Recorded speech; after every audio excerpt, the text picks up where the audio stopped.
వనపర్తి జిల్లాలో నిర్వహించిన నైజాం విముక్త స్వాతంత్ర అమృతోత్సవాల యువ సమ్మేళనం జయప్రదమైంది.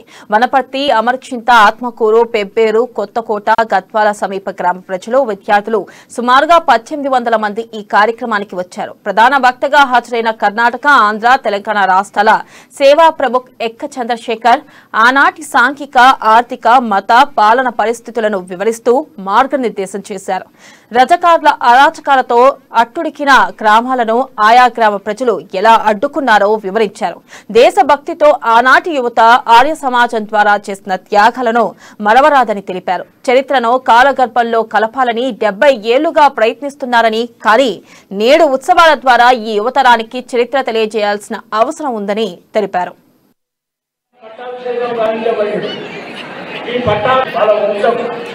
దాంట్లో భాగంగా 7వ నవాబైనటువంటి నైజాం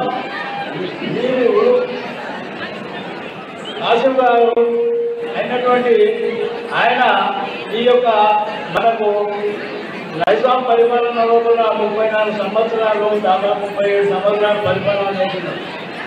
అయితే అతను 1911